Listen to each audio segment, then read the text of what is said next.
الحمد لله رب العالمين. الحمد لله الذي فرض الصلاة على العباد رحمة بهم وإحسانا، وجعلها صلة بينه وبينهم ليزدادوا بذلك إيمانا. وأشهد أن لا إله إلا الله وحده لا شريك له، وأشهد أن محمدًا عبد الله ورسوله. جعل الله قرة عينه في الصلاة فضلا ورضوانا، صلى الله عليه وعلى آله وصحبه وعلى التابعين لهم بإحسان إلى يوم الدين. أما بعد، فاتقوا الله عباد الله، اتقوا الله فيما فرض عليكم من الصلاة فلا تتركوها ولا تضيعوها أو تتخلفوا في أدائها جماعة، واعلموا أنه لا حظ في الإسلام لمن تركها. قال الله تعالى: منيبين إليه واتقوه وأقيموا الصلاة ولا تكونوا من المشركين. وقال أيضا: إن بين الرجل وبين الشرك والكفر ترك الصلاة. رواه مسلم. الحمد لله. أم بي الله تنونك على فوق بركة تنون تجدو بركة ولن يمن تجدو سبحانه وتعالى. أم بي كندا نين الله سبحانه وتعالى في تنون بي علي على من يسلي فردايا كا جونغا سلي فردا دورو من فلامبلوني. الله سبحانه وتعالى أيا فردايا دي قرآن كونو أكا كرا محمد صلى الله عليه وسلم وفنكم مناكا على سلي كجاغويا كا جونغا هنا كما أولا وإحسانا أني نيومانيا كما كاشين أمة سلي فرداي nga duninte. Allah subhanahu wa ta'ala aya farda ya hikma bado de kama tuma do hala unto don ay do nyafo anyi o hikma nununa do rebbi alamu nyafo anyi akwanga ke dranga ke ni minya ke aboti la mo sara ni mamin bana ka ke ala bo nyangata ala kangi shoma malay sali farda ya rahmatan bil ibad jon yera ka hine kama kadaka sali ye bato di bato mi ate bin ka bo jon ka lahalaya shi tanke nana hakili be ɲɔgɔn fɛ ibi jɔ ka kɛ o ye wajibi ni ma se ko i jɔ ka sali ibi sigi ka sali ni ma se k'i sigi ka sali ibi da ka sali ate bin ka bo jon kan abadan tanke na hakili be farda do ema ala kira alayhi salatu wassalam ayam bilasara ni ye den sɔrɔ i ka misiri wele den kiniyan fɛ tulo la den kana a ka kunbɛn ni ala tɔgɔ ye a bɛ kunbɛn ni kumakan min ye dɛ an bɛ maaw wele ni o de ye kana misiri la wa ni silamɛ fatura a bi wajibiya silamɛw kan u ka su ko ka tila ka seli a kan i bɛ kunbɛn n'a ye n'i bɛ taa i bɛ bilasira n'a ye seli ka bon dɛ ala ye seli faridaya ka jɔnw kan hinɛ kama ka sin jɔnw ma ani ɲumanya kama jɔnw na wa ja'alaha silatan baynahu wa baynahum ala ye seli kɛ tuguɲɔgɔnya ye jɔnw ni ale ala cɛ n'aw b'a fɛ aw ni ala ka baro kɛ n'aw b'a fɛ aw ni ala ka kuma a ye seli kɛ mani ko allahu akbar ini ala bɛ kuma na alhamdulillahi rabbil alamin ala b'a fɔ n ka jɔn ye n tanu arrahman arrahim ala b'a fɔ n ka jɔn ye tanu kurakuraya ni ala kan maliki yawmiddin n ka jɔn ye ni ala bonya fo ka taa i tila dakuruɲa o dakuruɲa n'i y'a fɔ jaabi dɔ bɛ bɔ ala yɔrɔ k'a sin e ma nka e de tulo t'a la i bɛ aya minnu kalan a aya harifu kelen o kelen baraji b'a la i bɛ ala ko suma minnu kɛ seli kɔnɔ a dakuruɲa o dakuruɲa n'i b'a fɔ o b'i kɔrɔta ala yɔrɔ a b'i jurumu yafa i bɛ duwawu minnu kɛ seli kɔnɔ a duwawu bɛ jaabi o tuma seli ko ala y'a kɛ tuguɲɔgɔnya ye jɔnw ni ale cɛ liyazdadu bidhalika imana walasa u ka limaniya kɛ jidi n'a ye limaniya jidilan o la belebeleba dɔ ye seli ye silamɛya jɔsen filanan don ni maa min ye seli jɔ k'i ye diinɛ jɔ ni maa min ye seli kari i ye diinɛ kari ala kɛra ka hadisi dɔ bɛ alayhi salatu wasalam a ko la latanqudunna awra al-islami urwatan urwa fa kullama intaqadat urwa tashabbasa an-nasu billati taliha fa awwaluhunna naqdan al-hukm wa akhiruhunna as-salah ko silamɛya jɔsenw bɛna kari-kari kelen-kelen a bɛɛ bɛna kari kelen-kelen yamarukan mun bɛ ala ka kumakanw na ani ala kɛra ka kumakanw na n'o bɛ mando in ka ɲɛnamaya dilan ka tila k'u ka lahara dilan k'a bɛɛ bɛna kari kelen-kelen ko fɔlɔ min bɛ kari a la k'o ye lahiru tiɲɛ ye kiiri tiɲɛni ka laadiriya mɔgɔw ni ɲɔgɔn cɛ ka tiɲɛ fɔ mɔgɔw ni ɲɔgɔn cɛ ka kiiri kɛ ni ala ta ye ka kiiri kɛ ni ala kɛra ta ye ko fɔlɔ min bɛ bin ale mando in bolo k'o y'o ye wa akhiruhunna salat nka laban min bɛ to u bolo o ye seli ni seli binna dɔrɔn o ye silamɛya binnen ye seli kɔni n'o taara silamɛya taara o tuma nɛɛma ni kisi ala k'o jidi ala kɛra kan alayhi salatu wasalam kira min nana k'anw kalan k'an ladɔnniya seli jɔyɔrɔ la alahu subhanahu wa ta'ala yɔrɔ tuma an bɛ seereya ni ala ka kelebanciya ye ala kelen don an bɛ seereya ni ala kɛra muhamadu ka cidenya ye sallallahu alayhi wa sallam ala ka jɔn don ala ye a fisaya ka tɛmɛ kira bɛɛ kan k'a mantonw fisaya ka tɛmɛ mantonw bɛɛ kan ala ka nɛɛma ni kisi caman jidi ala kɛra kan a n'a so dunkew a n'a ka sahabaw ani maa ɲuman bɛɛ fo ka taa se alkiyama jɔdon ma ala ka jɔnw an ka siran alahu subhanahu wa ta'ala ɲa ibadallah ittaqullah ni siranna ala ɲa ala b'i bonya diɲɛ kɔnɔ a b'i bonya lahara ni siranna ala ɲa i bɛ min ɲini ala fɛ ala b'a k'i ye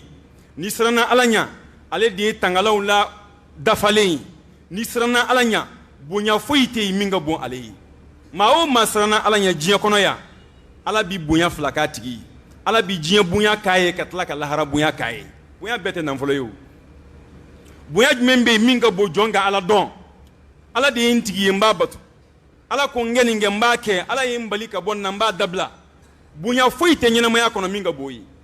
ala k'i kalan ale ala yɛrɛ la wattaqullah wa yuallimukumullah a ye siran ala ɲa n'o kɛra ala b'aw lakalan kalan dan ye ala dɔn ye ala bɛ nin fɛ n k'o kɛ kalan foyi t'o kan ala tɛ nin fɛ n k'o dabila kalan foyi t'o kan o tuma alahu subhanahu wa ta'ala ala ɲɛsiranya a y'a wajibiya k'a ɲɛsin ala kira ma k'a fɔ ko ni ala ka kira ittaqillah siran ala ɲa manton tɔw sa a y'a camanw bɛ yen minnu b'an wele ka na ala ɲɛsiranya ma ya ayyuhalladhina amanu taqullah a ka ca yɔrɔ kelen tɛ yɔrɔ fila tɛ ya rabbi ala k'an fara o dunkew ɲumanw kan o tuma a ye siran ala ɲa fɛn na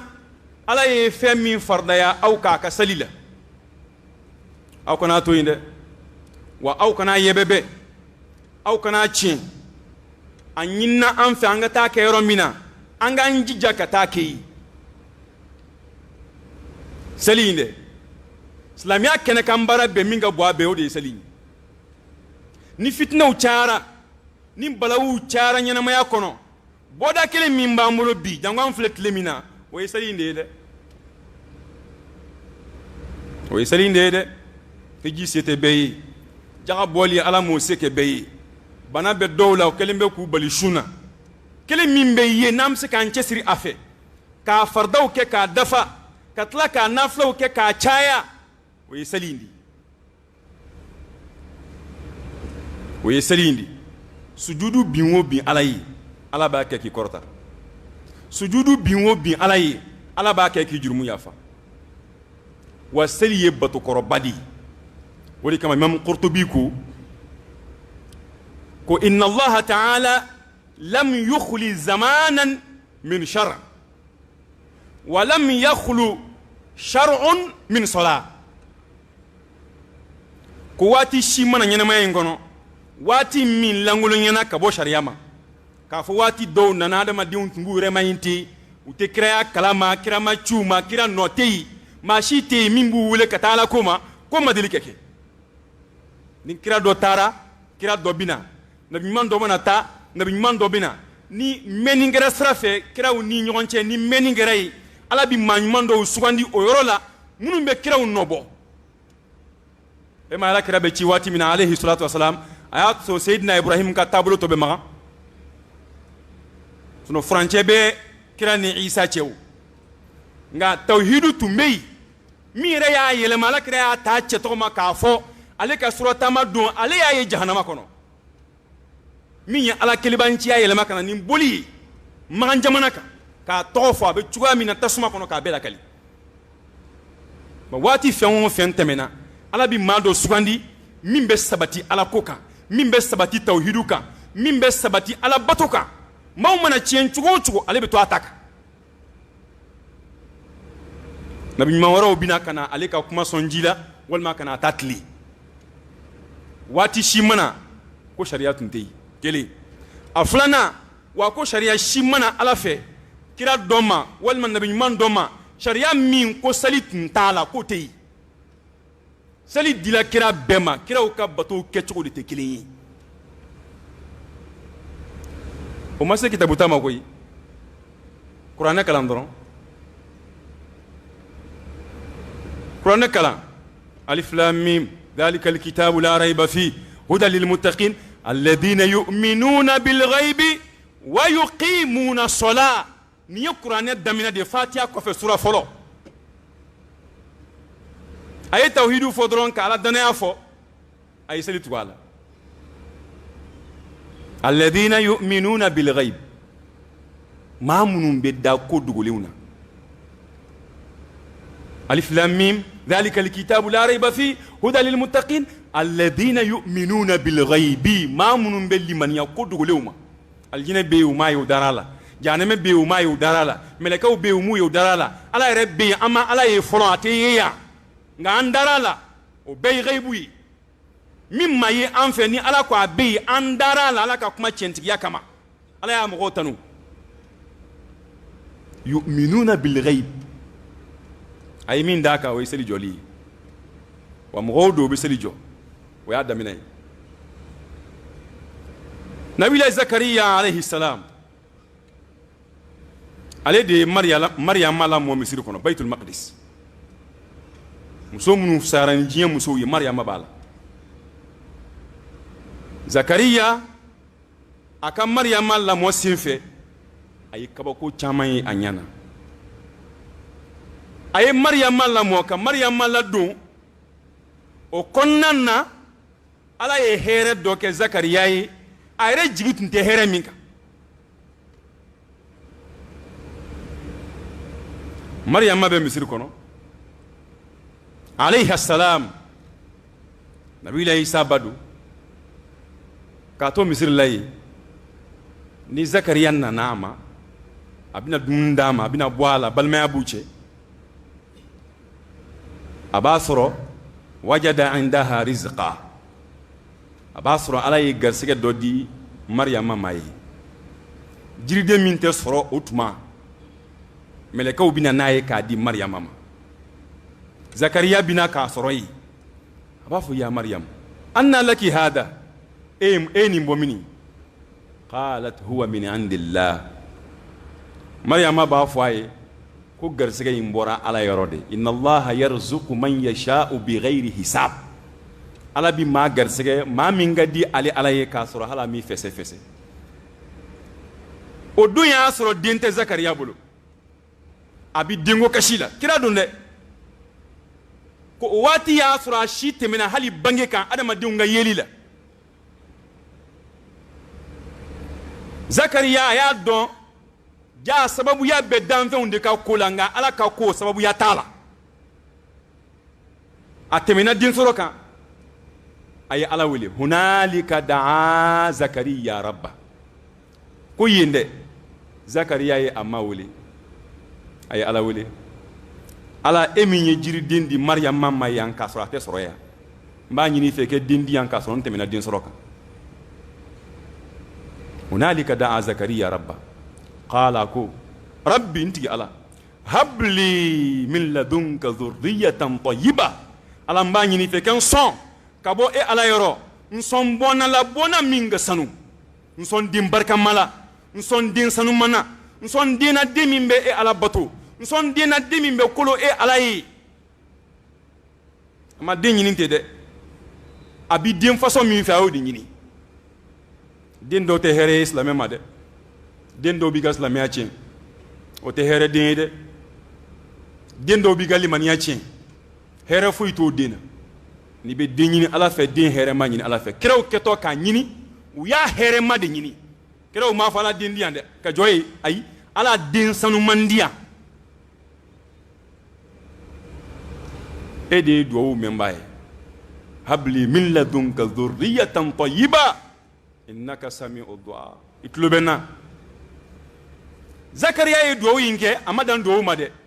bato min ka di Ala ye ka tɛmɛ bato bɛɛ kan Zakariya alayhi salam a y'a ɲɛsin o bato ma n'i ye duwawu ɲuman kɛ i bɛ bato ɲuman tugu a la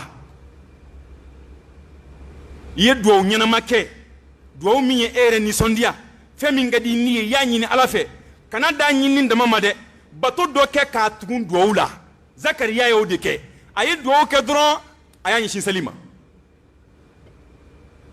innaka sami'u du'a aya min bɛ d'a kan fanadathul malaikatu mɛlɛkɛw ye Zakariya wele k'a to sali la wa huwa qa'imun yusalli fil mihrab a b'a ka alimami woni kɔnɔ a bɛ sali la yen dɛ k'a to sali la mɛlɛkɛw y'a wele k'a to sali la wa huwa qa'imun yusalli fil mihrab u ye mun f'a ye anna Allaha yubashshiruka bi Yahya musaddiqan bi kalimatin min Allah wa sayyidan wa hasura wa nabiyyan min as-salihin a ye den façon min ɲini Ala fɛ Ala y'o den de d'a ma ka tila k'a ɲa ka tɛmɛ hali a ye min ɲini a fɛ a ma min yɛrɛ ɲini a fɛ Ala y'o jogo de don den in na k'a di Zakariya ma alayhi salam ko anna Allaha yubashshiruka bi Yahya Zakariya Ala ko k'an ka na i nisɔndiya ni den ye den min tɔgɔ ye ko Yahya o Yahya in de ye Yahya fɔlɔ-fɔlɔ ye diɲɛ kɔnɔ Yahya foyi ma kɔn a ɲɛ lam naj'al lahu min qablu samiyya aya wɛrɛ kɔnɔ ko an ma tɔnman kɛ ka kɔn Yahya ɲɛ bi Yahya fɛn o fɛn ye diɲɛ kɔnɔ a bɛɛ fa de ni Yahya foyi ma kɔn ni Yahya ɲɛ musaddiqan bi kalimatin min Allah a bɛna Ala ka kumakan tiɲɛtigiya Nabila Isa k'a fɔ ko tiɲɛ don wa sayyidan den bɛna kɛ kuntigi ye diɲɛ kɔnɔ wa sayyidan a bɛna kɛ kuntigi ye alqiyama aljinɛ kɔnɔ wa hasura Zakariya den bɛna kɛ den ye den min tɛ hami ni Ala kuta ye jango ka Ala kuta a ye min ɲini a ma sɔrɔ ko den in tɛna hami ni Ala kuta yɛrɛ ye jango k'a kɛ fa y'o de duwawu kɛ o comme Ala kira ko a kana aw denw danga dɛ hali ni dimina duwawu k'i denw ye i mana dimi cogo o cogo duwawu k'a ye hali n'a ye ko k'i la min ma bɛn duwawu k'a ye hali n'a ye ko k'i la min ma bɛn duwawu k'a ye donc dɔ y'a baro fɔ an ye karamɔgɔ dɔ don a ko muso dɔ a ye den min sɔrɔ a den ka ca dɛ a den bɛɛ ye kuranɛ durusi a bɛɛ a den bɛɛ ye kuranɛ durusi a dafali a mɔlen koyi a ma cɛsiriba foyi kɛ u nɔfɛ Ala yɛrɛ de ye denw bɛɛ dɛmɛ k'a durusi u y'a ɲininka ko mun ye nin kɛ a ko jogo kelen b'ale la ko hali n'ale ye den ye ko k'a la min ma bɛn n'ale dimina den kɔrɔ k'ale b'a ɲini Ala fɛ Ala ne den kɛ kuranɛ durusila ye a ye hɛrɛ ko k'a ye o a ye tɔɔrɔ ko k'a la o ale dakurunya fɔlɔ ka sin a den ma a b'a ɲini ala fɛ ala kɛ kuranɛ durusili nɔgɔya ale den ye ala ye dugawu min a den bɛɛ ye ala ka kumakan in durusi kira ko an kana an denw danga dɛ zakariya ye dugawu min ala y'a dugawu jaabi a y'a dugawu jaabi k'a to mun na k'a to sali la wa nabiyyan mina salihin wa zakariya i tɛ min kalama n bɛna den min d'i ma dɛ n bɛna fara nabi ɲumanw kan bonya banna o kumakan jaabi dira zakariya ma k'a to seli de la kelen a ye mariyama min lamɔ misiri kɔnɔ ala ye mariyama sugandi dɛ wa id qalatil malaikatu ya maryamu inna allaha astafaki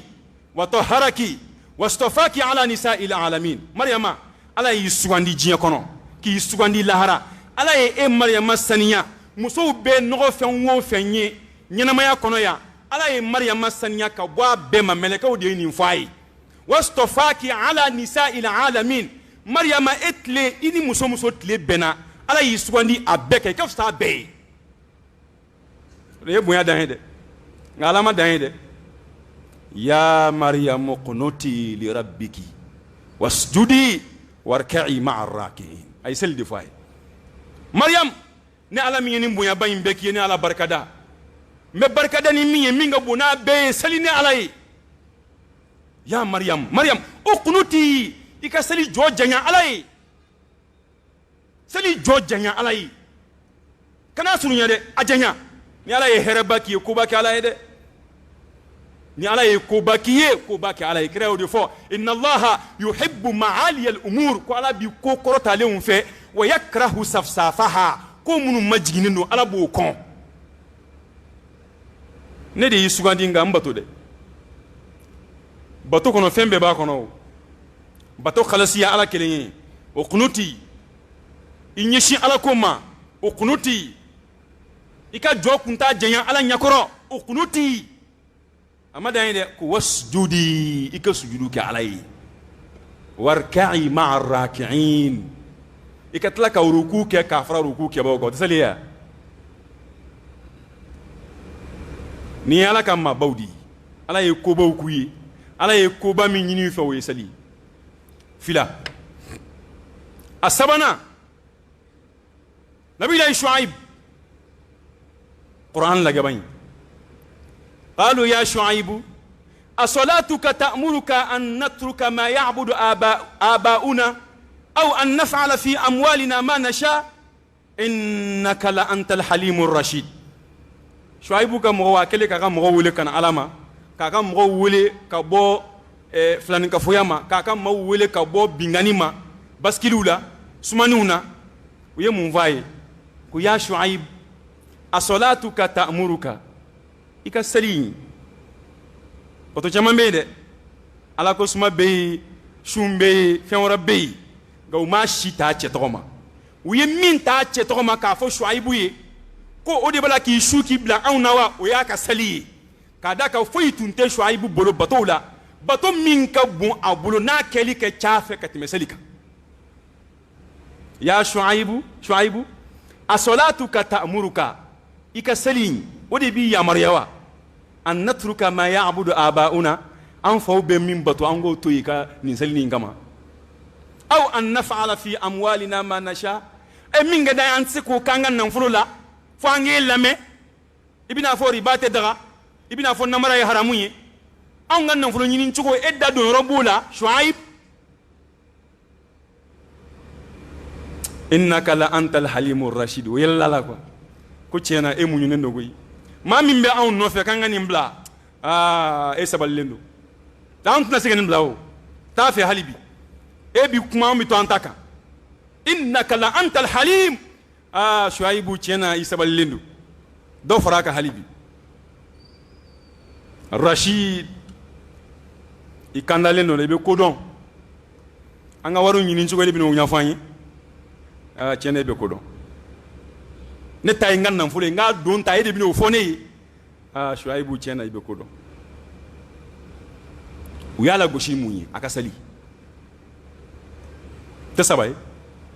naani nabilahi dawuda alayhi salam wa zanna dawudu annama fatannah fastaghfara rabbahu wa kharra raki'an wa anab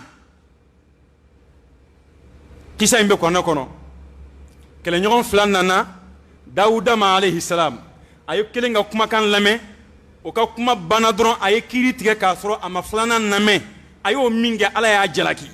jalakili kun cɛra min kan o ye seli di a ko Ala n filila dɛ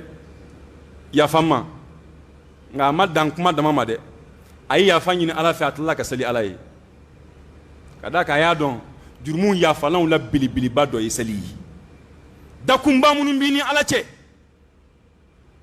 Ala kutaba minnu kɛra e fɛ n'a b'i ni Ala cɛ Ala yafalanw la belebeleba dɔ ye seli ye seli bɛ se ka min yafa foyi tɛ se k'o yafa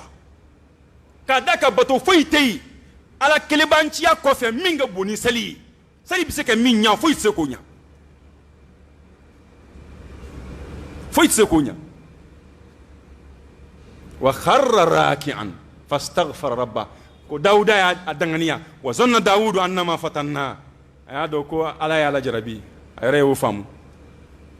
fastaghfara rabbahu a ye yafa ɲini a ma fɛ wa kharra raki'an a ye ruku kɛ Ala ye a salla Ala ye wa anab a tubira kana Ala ma Dawudu alayhi salam Sulemana fa o tɛ naani ye Ismail alayhi salam duru واذكر في الكتاب إسماعيل إنه كان صادق الوعد وكان رسولا نبيا وكان يأمر أهله بالصلاة والزكاة وكان عند ربه مرضيا أقول لك رما كو إسماعيل كبروا فوي كمغويا أبي كقصة بيا كلام أبي كنا أكلام ويا لك يا لك رما أكلام وي وكادو مين بي إسماعيل كونغا kada kala kira fa min be sanfɛ na aka jan o ye Ismaila o fana fa ye Ibrahim alayhi salam kira bi dambe ka taa olu de ma kira bi dambe ka taa Ibrahim de ma Ibrahim den ye Ismaila ye Ala kira bɔra olu de la Hijazu arabu bɛɛ a bɛɛ fa o de ye Ismaila alayhi salam ko kana sadiqal wa'di Ismaila tun ye lahidu tiɲɛtigi ye a ma lahidu foyi ta k'a y'a bɔrɔtɔ n'a ko n bɛ nin k'i ye a b'a k'i ye n'a ko n bɛ nin fɔ a b'a kɛ n'a ko n tɛ nin kɛ a t'a kɛ n'a ko n bɛ nin k'i ye a b'a kan a ka ɲɛnamaya bɛɛ a ma lahidu foyi ta k'a y'a fɔn ɲɔgɔn ya a nana tafsir ibn kathir kɔnɔ k'a dalila ka lahidu di dɔ ma u bɛnn'a kan cɛ in ko sini an bɛ ɲɔgɔn sɔrɔ yan ani cɛ in bɛnn'o kan o tuma o sini selen Ala y'a kɛ cɛ in ɲinana Ismaila nana ka na jɔ yɔrɔ in na ye ka cɛ kɔnɔ fo ka taa se tile 10 ma cɛ mana a sira ye dugu jɛlen de cɛ hakili jiginna ani Ismailu ka rendez-vous la bolila kana a y'a sɔrɔ Ismail jɔlen bɛ yen Ala tɛ maa bonya gansan dɛ n tɔgɔ ye nin ye wa fu a tɛ foyi ɲɛ ye n'i ma baara kɛ n jamu ye nin ye wa ni jamutigiya tun bɛ maa kisi ni tɔgɔtigiya tun bɛ maa kisi tabbat yada abi lahab o Ala kɛra fa de ye o nka an bɛ k'a danga don o don Ala kɛra fa de don tabbat yada abi lahab a ye mun ɲa ye ma foyi ɲa ye ma foyi ɲa ye o tuma Ismail ko lahidu tiɲɛtigi tun don wa kana rasulan nabiyya kira tun don nabi ɲuman tun don Ala ma dan ye dɛ n ye nin bɛɛ ka ɲi nin tɛ bonya ye wa wa kana ya'muru ahlahu bis-salah wa zakah k'a tun b'a ka denbaya yamaruya ni seli ye ani jaga a yɛrɛ tun b'a kɛ wa a b'a ka denbaya yamaru ni seli ye Ismail Ala terikɛ den Ismail ko selikɛla tun don wa a kelen tun t'a kɛ dɛ a n'a ka denbaya de tun b'a kɛ wa kana inda rabbihi mardiya ko Ala jɛnna maa minnu ma diɲɛ ani lahara Ala t'a foyi t'u fɛ u bɛ don alijinɛ kɔnɔ ko Ismaila b'o mɔgɔw la tɛ duuru ye إبراهيم أفا ربنا إني أسكنت من ذريتي بواد غير ذي ذرع عند بيتك المحرم ربنا ليقيموا الصلاة فاجعل أفئدة من الناس تهوي إليهم وارزقهم من الثمرات لعلهم يشكرون ربي الله أكبر جاء إبراهيم عليه السلام أكاك الدميات تاكناني Hajara ni a denkɛ Ismaila ye kana u bila Alkaba kɛrɛfɛ jaa kɛ kun ye seli jɔli de ye kuranɛ ye min fɔ dɛ a ko rabbana n tigi ala inni askantu min dhurriyati biwadin ghayri zi zara ne n ka denbaya ta ka taa bila yɔrɔ la yɔrɔ min sɛnɛfɛn tɛ yen don magan ye sahara de foyi tɛ se ɲa la n ye n ka denbaya ta ka taa bila yen mun kama rabbana liyuqimu sola n y'a kɛ walasa u ka seli jɔ di n y'a kɛ seli de kama alikaba kɛrɛfɛ ne denw kɛ e ala ka kelebanciya sabati musow kɛ e ala ka kelenya sabati wa u ka tila ka duumɛ seli jɔli kan n y'a k'o de kama o tuma ala mɔgɔw ɲɛsiw ma dusukunw ɲɛsiw ma i k'u garisɛgɛ yiridenw caman na laalaw na e ala barika da a ma dan ye dɛ a ko rabbi e ala n tigi ala rabbi nin ka di ala ye dɛ rabbi rabbi nka y'aw bɔ a la rabbi n tigi ala e ta de ye ne ye n filɛ duguma rabbi ja'alni muqima sola ala ne ibrahima kɛ seli jɔbaa ye wa min dhurriyati ani n ka denbayaw i k'olu kolo k'u kɛ denw ye den minnu bɛ seli jɔ rabbana e n tigi ala wa taqabbal du'a n ka duwawu ni minɛ n bolo kiraw y'an kalan dɛ hali den to k'a dɛmɛ duwawu la yamaru kɛ dɛ o ye kelen ye nka kana ɲina ka ala wele ala k'a dɛmɛ seli jɔli kan kiraw y'o de kɛ kiraw y'a kɛ u ma da o ma dɛ kira min ni ala kira b'a danbe o ma ka taa n'a b'i f'u ma ko abu tawhid abul muwahidin ala kelebancɛw fa o ye ibrahima alayhi salam a ye duwawu k'a yɛrɛ ye ka tila ka duwawu k'a ka denbaya ye seli jɔli kan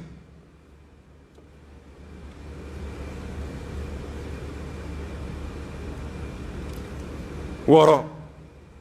musa ani isa a balimakɛ harun alayhima salam kuranɛ kumana u ka seliko kuma fɛnɛ kan nin si tɛ hadisa ye nin bɛɛ kɔnɔya de wa awhayna ila musa wa akhi an tabawwa'a liqawmikuma bimisra buyutan waj'alu buyutakum qibla wa aqimu الصلاة وبشر المؤمنين فأوراكو وأنا اخترتك فاستمع لما يوحى إنني أنا الله لا إله إلا أنا ما ورفيتي فوني على كلي موسى نلمن ni ala de e musa swandi mina nga ci fuye ni swandi nga ci kama otman lamɛ mina min fuye kuma dakurunya fɔlɔ ala ko musa ma mawre fuite funa kɛra ni ala kelen ye filana wa aqimis salata seli jɔ li dhikri ni ala kusmali kama ita ala kusmani fuye min ga boni seli ni mala kusmala ni mesalla ni ya be fara ɲɔgɔn kan ka daga bina min kɛ ni be ko kɛ o n'a ko allahu akbar a tɛna fatiha kalan wa ala ko suma tɛ wa a tɛna sura kalan wa o tɛ ala ko suma ye wa a tɛn'i biri wa allahu akbar o kelima tɛ ala ko suma ye wa subhana rabbiyal azim a dɔgɔmani ye siɲɛ 3 siɲɛ 5 siɲɛ 7 siɲɛ 9 e kɔni b'a fɔ fo alimami k'a kunkɔrɔta o tɛ ala ko suma ye wa sami allahu liman hamida ala ko suma tɛ wa rabbana walakal hamdu ala ko suma tɛ wa hamdan kathiran tayyiban mubarakan fi ala ko suma tɛ wa n'a y'a tinturu duguma allahu akbar o ye ala ko suma ye subhana rabbiyal a'la o ye ala ko suma ye n'a y'i sigi sujudu 2 ni ɲɔgɔn cɛ rabbighfirli ala yafamma warhamni ala hinanna wahdini ala nkanda wajburni ala nga ko dilan k'a di yan wa afini ala n lafiya warzuqni ala n garisɛgɛ kira tun bɛ nin de fɔ bayna sajidatayn sujudu 2 ni ɲɔgɔn cɛ ala ko suma tɛ wa o tuma selikɛla y'a bɛɛ de fara ɲɔgɔn kan seli a ye dɔ fara a kan dɛ a ye faridaw matarafa nafilaw a y'u kɛli caya ala ma maa si bonya kunungo n'a ma basigi seli kan ala ko musa i ni balimakɛ a ye sow minɛ misira kɔnɔ aw ka so ninnu aw k'u kɛ kɔrɔn ye karamɔgɔw ko k'o kɔrɔ de ye aw k'u kɛ seli yɔrɔw ye i ka seli ka da kan o don y'a sɔrɔ firawuna tun kɛlen bɛ k'u bali seli kɛlɛ la kɛnɛma o tuma ni faama ma sɔn an k'a kɛ kɛnɛma n ka du ye n ta kɛ ye ala ko o tuma a y'aw ka duw yɛlɛma a y'aw ka duw kɛ kɔrɔn ye a ye duw kɛ seli yɔrɔ ye namu famu wa aqimu sola ay salijo wa daede ay du ko koroyi namu famu ayam kalima min bedaka wa aqimu sola ay salijo wa bashiril mu'minin ika mu'minin ni sondia salijo lawdi mu'minu atablaw misiri di tayroyi fama kelime ka ubali aya ka sogon seli ko inge aka bonde kreya a seli ke chugo nyafo ka fardaw nyafo ka sunnaw nyafo munun kan ala mustahabu ka ben nyafo ka seli kero nyafo abitaka misiri ladi foni dorra yi bali ataka sode dorra de bisika ka so nga kero e misiri di farda ni nafla do nafla kali so o de baraji ka bokat me misiri ka nga farda ameta misiri ladi folon karamo de tumbe beda misiri la as-salafu salih amma ira dambe ka ta maliki munuma imam shafi'i abu hanifa ahmad auza'i karamo ba munumbe ko fo anfe ol de tumbe beda misiri la nga bi karamo de ba ka misiri joayre nga tna misiri la aye misiri jofa ka so karefe aye misiri jofa ka dula aye zaviare ka dula koy nga kalande unde be saliye alere mako foyte misiri la ka daka ale karamo baye adaraja buyana fantauma adaraja buyana kalande umma adaraja buyana hali alama nama buyana alama mbi bangata ala bato ala ka sokono ala kira ya kedeni etna misiri la fo juma ni juma etna misiri la fo salibani saliba islam nyuman jugote sa islam nyuman jugote abada do bet le mugange an fe malaya ka be ka ala gindo nyonya abe sokono ate boka tayro shi ni ngena tate abi le mugange sokono abi kalo kelenge sokono abi le binani nge sokono do be hali kalo fula ke sokono ka be khalwala nga te boka ta juma sali ate boka ta misirla wi khalwa jumay khalwa korode ko ki languliya ini ala che ki dzugu nyeshi alama nga ebni dzugu nyeshi alama ni fenya ala te min fe wi al khalwatu ma ash-shaytan ala konte wi be ka khalwa keni shaytane di ngala konte ete boyta bita tajumana ala kira do ya fa alayhi salatu wassalam kikma imbe mamalika muata de kono an reka jamana ka madhabu be dembe kata chemima no e al imam maliki imam daril hijra aka muata be sugulaya aba kono yi ko man taraka al jumu'ata thalatha marratin min ghairi udhrin wala illa taba Allahu ala qalbi anga maliki ya koni to de tiente de wallahi maliki ya to de dunga tiente parce que mimbe o kitabu kono otan jugol otanna otanga dimba Allah otanga misiru kono otanga fuila to ko bise maga fen maliki de ko mawo maye juma sababla ala kira de kuma ilakali hadisu de maliki ilakali aka muata kono koni mami ye juma bla shiya saba man taraka al jumu'a ni mami ye juma bla thalatha marrat shiya saba min ghairi uzrin ka soro luzura foyitei wala illa bana foyitila ite tamadenye bana tila ite bana bagato korosigiye ite dogotroye bana bagato chuna mamkan ka benjuma watima na ya bla fratido una nyonaw juma sabani yabla taba Allahu ala qalbi ko ala bi sukun datu na amfigiya ala ba tampon de sukunka Allahumma foni tubira de jona janin tampon gi sukun belabo kira de info ete farda sali misrilla dore juma bla pew akanyana ma ba to juma sali o te mazhabu yede o te maliki Allah te shafi Allah ate hanbali Allah ate hanafi Allah juma e wajibi de cheka juma e wajibi de me ka fo ko onye jonde onye franciga jonde juma te wajibi e jonga juma te wajibi e jomga otanga ni jamana nun jonya ide we islamia ka jonya chiendi n'o ye tiɲɛ ye n ko alakira de y'a fɔ alayhi sisan an bɛɛ tɛ kulo la ko an ka bɔ faransi bolo bɛɛ tɛ ka kɛlɛ kɛ an ka bɔ tubabuw bolo u k'an to yen an yɛrɛ ye hɔrɔnw de ye an t'o fɔ wa mun bɛ bali ka juma seli k'a da ka kɛ e ye olu ka jɔn ye n'u fila kɔni kɛra n'i sɔnna u ka jɔnya ma ka ban juma ma o kama alakira ye kuma dɔ fɔ kuma in bɛ sabati kuma in bɛ muslim de kɔnɔ ko ni jɔn bolila ka ban a matigi ta ma ko kafiri don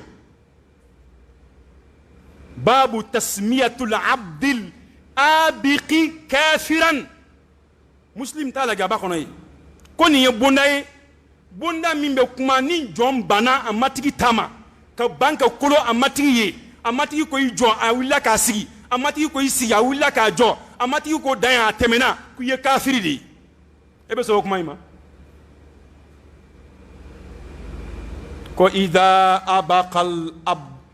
abaqal abdu lam tuqbal minhu salat ko ni jɔn bolila ka bɔ a matigi bolo ko n'a ye seli fɛn o fɛn kɛ ko ala mago t'a la nin bɛ muslim de kɔnɔ o tuma jɔnya in tɛ tiɲɛ ye dɛ juma seli kana juma dabila maa kama dɛ maa mana bonya cogo o cogo bonya dan ye ala n'a ka kira ta ye olu y'a fɔ k'a bila yɔrɔ min an yɛrɛ b'a bila ye an tɛ fɛn fara a kan an tɛ fɛn bɔ a la k'a da kan anw ma ci kira an ma ci an ma la kira ye min cira min sɛbɛnna an bɛ baara kɛ n'o de ye juma ye wajibi de dɛ nabilayi musa a n'a balimakɛ haruna u ka seli jɔ ko kuma ala kumana kan isa o ye maa fila ye maa seegin isa alayhi salam isa nalen a ba bolo mariyam alayhi salam o ko mariyama den bɔra min ala ko kɔrɔli den fa asharat ilayhi kɔrɔli kɛ ka taa den ma den b'a sɔrɔ cogo ɲɛfɔ qala inni abdullah atani alkitaba wa ja'alani nabiyya wa ja'alani mubarakan aynama kuntu wa awsani bis salati waz zakati ma dumtu hayya isa ako ne ala ka jondi o de tawhidi ne ala ka jondi nga ko be ala tayi men nga ko be di ala ma nten seme foyi la fo ala kele foyi te jon nafa ni ala sentala foyi te jon toro ni ala sentala ni ala ko min bi toro abi toro ni ala ko min bi nafa abi nafa o tuma ko ke ika a ko yɛrɛ bɛɛ segin allahu subhanahu wa ta'ala kelema nka ni ko i bɛ ala ka baara kɛ ala nɔ na ala b'i lajarabi dɛ mɔgɔ caman b'an bolo yan n'i y'u ka mobili kɔnɔna filɛ i bɛ nɛmurukumuni sɔrɔ yen n'i y'u ka portefeuille kɔnɔna lajɛ nɛmurukumuni bɛ yen an ko a kɛ kun ye jumɛn ye ne delila k'a dɔn ye hali kɔrɔbiyari kɔnɔ walahi hali kɔrɔbiyari su b'an kunna ka taa kaburudon na nɛmurukumuni de b'a ka mobili ɲɛfɛ ne ko a ma n ko nin ye mun ye ko nin de b'ale kisi ka bɔ accident ma n ko kɔrɔbiyari ka su ta ka taa bila kaburu la ko nɛmurukumuni de b'ale kisi ka bɔ accident ma a bɛ maa caman kunna bi dɛ a bɛ dɔw pɔsi la a b'u ka mobili kɔnɔ a bɛ dɔw ka moto la a bɛ fɔ nin ma ko filanikafoya de fɛn min bɛ silamɛ ka silamɛya tiɲɛ hali n'i sara alikaba kɔnɔ i bɛ don jahanama kɔnɔ o ye nin de ye ala y'i kali k'a ti yafa jurumu kelen min ma o ye nin de ye nɛmurukumuni bɛ kisi ka bɔ accident ma min ma se k'a yɛrɛ kisi ka bɔ tigɛli ma n'a tigi kɔntana a bɛ jeli ta k'a ju tigɛ ka bɔ yen a ma se k'a yɛrɛ kisi ka bɔ o ma o de bɛna e ka mobili kisi binni ma o de bɛna e ka moto kisi accident ma an tɛ kow faamu an ka tuubi ka segin ala subhanahu wa ta'ala ma ninnu bɛ silamɛya ka silamɛya tiɲɛ di ala k'an kisi a ma isa ko ne ye ala ka jɔn di ala ye kitabu di yan a ye n kɛ nabi ɲuman ye wa ala ko n ka seli jɔ ani jaga n ka n janto la tant que n bɛ ɲɛnamaya kɔnɔ maa dumtu hayya n kana seli bila n kana jaga bila isa o ye ala kumakan ye a ma alakira muhammad tan wa'mur ahlaka bis-salati wastabir 'alayha la nas'aluka rizqan nahnu narzuquka wal 'aqibatu litaqwa o ye alakira ye ala ko muhammad wa'mur ahlaka bis-salat i ka denbaya yamaru ni seli ye kira ka denbaya ye jɔn ye fatima seydina ali kira ka denbaya ye jɔn ye alhasan ni husein kira ka denbaya ye jɔn ye Zainab, Ruqayya, Kulsum nunu be banga sali nga una tabi ala ko ku yamaru ni seli ne ga denw gagne u be misiri matrafante fu kuma u fe de hal nu beta to ku sigi ga kuma u fe kari bi ko alhamdulillah aw keleme ka misiri matrafa nga yaw janto ala de to ko kuma hal nu be ka ke kira ka dimba be ka ke nga una tabi ala ko ku ublala u yamaru na keli wastabir alayha muhammad ereka sabali سليكا سبلي واصطبر يعني اصبر نايك ما دي جليا ربك بفوق زياده المبنى تدل على زياده المعنى ربك كان نيه كما كان فوفو تشكو من نيه كلمه دو فراكا ولا ما حرف دو فراكا ابا كلو جليا كتمه كرولينكا دما بلاكا nga ere taka gele dima taide kuma korodo dima blaka nga ere muhammadu taka gele dima taide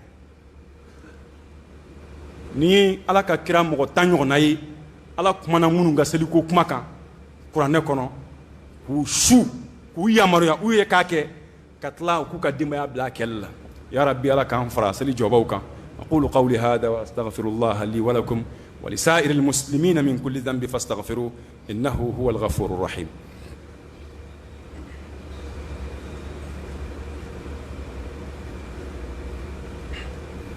الحمد لله وكفى وصلاة وسلاما على عباده الذين اصطفى أما بعد حديث ميانيا كلا على كرا كولا نمان كشباي كو مين بيتشي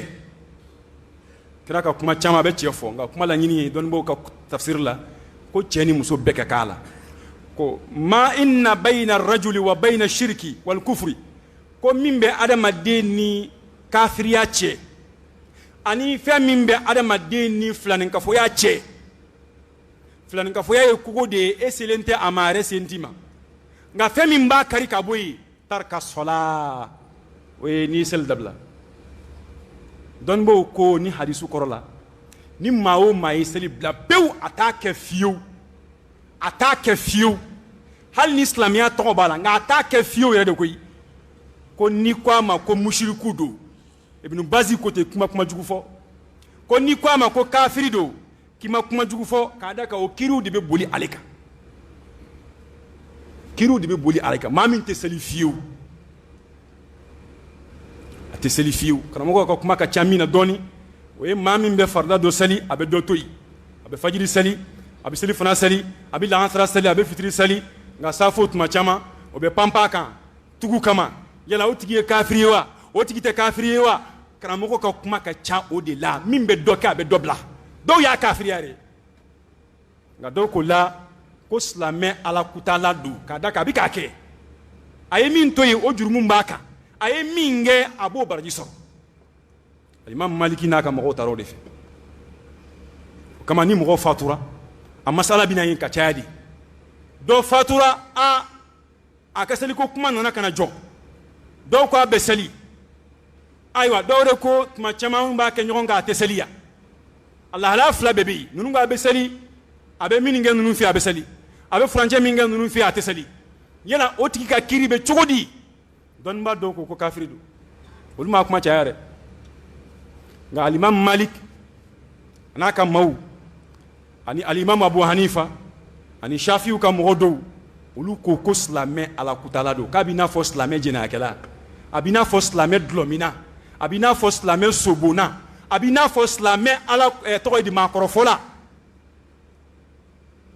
k'a n'olu ka kiiri bɛɛ ye kelen o tuma an b'a su ko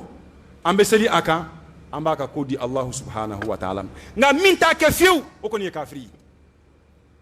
min t'a kɛ fiyewu ye kafiri de nka min b'i ni kafiriya cɛ min b'i ni filaninkafoya cɛ ala kira ko k'o ye seli dabilali de ye n'i y'a dabila i kafiriya la seli in ka bon dɛ ala ye maa o maa bonya kununko a si ma tulonkɛ kɛ seli la ala kira mando in na cɛ dɔ tun bɛ yen ko Abu Muslimul Khawlani a tɔgɔ ye ko Abdullah ibn Ayub k'a to Yaman jamana kan dɔ tun kɛn bɛ ka kiraya kalon d'a yɛrɛ la ko Al-Aswad ibn Qais Al-Ansi f'ale de ye kira ye a ye nin sahabakɛ in wele ka na nin cɛ in wele ka na Abu Muslim al-Khawlani ko ebe mun fo ne ka kira la o ko a ne ko kibe mun fo ala kira ka kira la o ko mbi sharia ala kira Muhammadi ala ka cidindi o kibe mun de fo ne ka kira la ko ala kira ka kira an tlobo la nga eta ne tloto la aya nyinga shenfla ko kira ka kira mbi sharia no yi nga eta ne tloto la ne tie ka kira don ala kira di kira la bayin mbi sharia no yi nga eta ante fenga la mawla ay tasma ke ñonga ni qisas sabat lendi siyaru a'lam an-nubala wa islamiyya kono tariku gafe bele bade aba kono yi ay dinga de si ka dinga yin fatasmana Abu Muslim al-Khawlani ka ñanama mina ka fili tasma kono wallahi tasma majani fiu atamana ka bo tasma kono abole tasma kono maw girinaka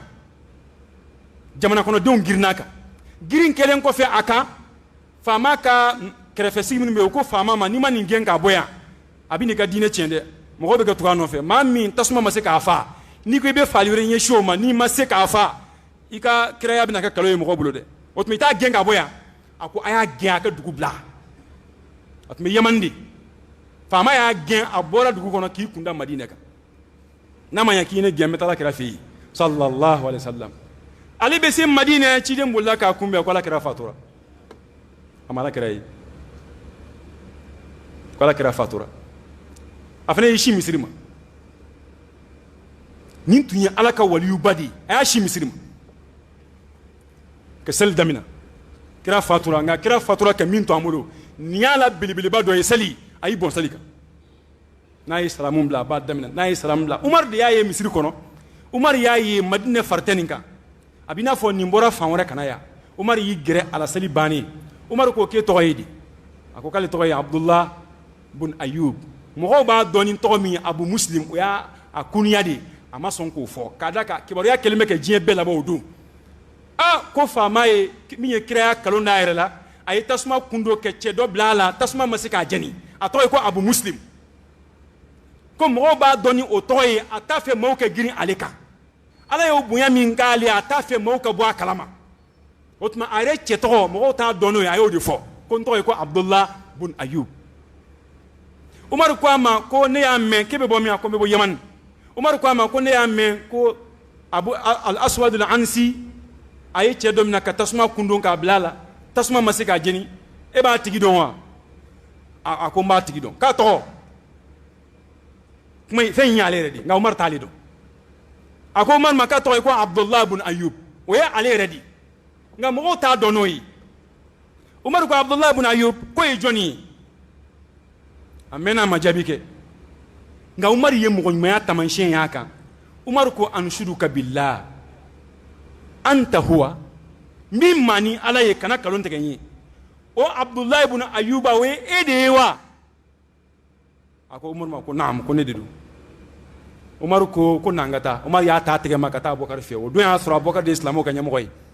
ka siga Abubakar nyafe ko Abubakar